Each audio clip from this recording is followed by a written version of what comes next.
Hi, my name is Yixin Sun, a PhD student at Princeton University, working with Professor Meng Chen and Professor Pratik Mittal. I'll be talking about our work on Raptor, routing attacks on privacy in Tor. The problem of anonymity on the Internet roots back to the design of the Internet protocol itself. IP does not provide anonymity at all. Anyone that's able to eavesdrop on the Internet communication can infer who is talking to whom, physical locations, and use these to track user behaviors and interests. This problem remains even if the communication is encrypted. To counteract that problem, anonymity systems such as Tor have been designed. Tor aims at preventing adversaries to follow packets between the sender and the receiver. To do that, Tor bounces traffic around a network of relays, namely the entry, middle, and exit relays. Tor clients start by selecting 3 relays, one of each type. They incrementally build encrypted circuits through them. Anonymous communication takes place by forwarding across these consecutive tunnels, and not a single Tor entity knows the association between the client and the server. However, Tor is known to be vulnerable to traffic correlation attacks. The traffic entering and leaving Tor is highly correlated. By correlating client to entry and exit to server flows, one can effectively de-anonymize Tor users. Traffic correlation attacks require to see client to entry and exit to server traffic. The question is, how can an adversary do that? There are 2 ways.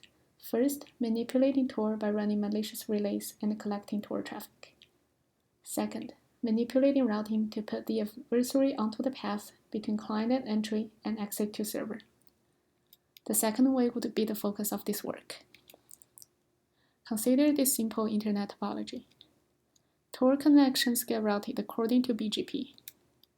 Traffic correlation attacks require to see client entry and exit to server traffic. So in this case, AES5 can perform traffic correlation.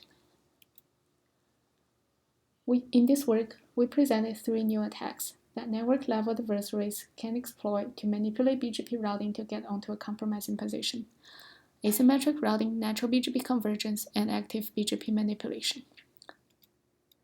Attack number 1, asymmetric routing.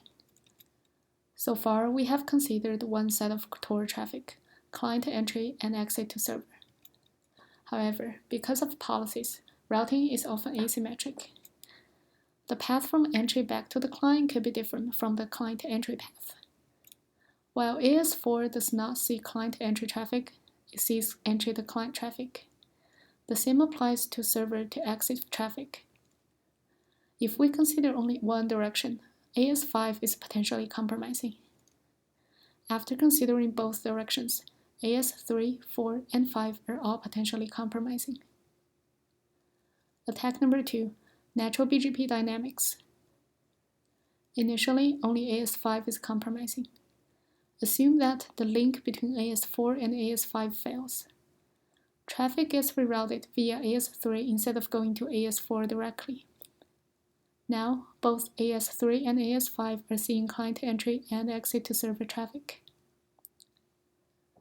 The previous 2 attacks are both passive attacks. Now we will consider an active attacker who can launch BGP hijack or interception attacks. Again, initially, only AES5 is compromising. Assume that AES3 is a malicious AES and wants to observe Tor traffic. AES3 can put itself onto server to exit path by hijacking Tor prefixes. Let's say that the exit relay has the IP address 10.0.0.1, which belongs to AES6, announcing a /16 prefix. AES3 can announce a more specific /24 prefix covering the IP address of the exit relay. Since BGP routing always prefers a longer and more specific prefix, so the traffic that was destined for AES6 will now get rerouted to AES3. So AES3 is at the compromising position now. We have demonstrated the feasibility of our attacks by analyzing historical data as well as performing real-world attacks on the live Tor network, while ensuring that we do not harm real users. For more details, please go to our project website, raptor.princeton.edu. If you have any questions, you can contact me at yixin@cs.princeton.edu. Thank you.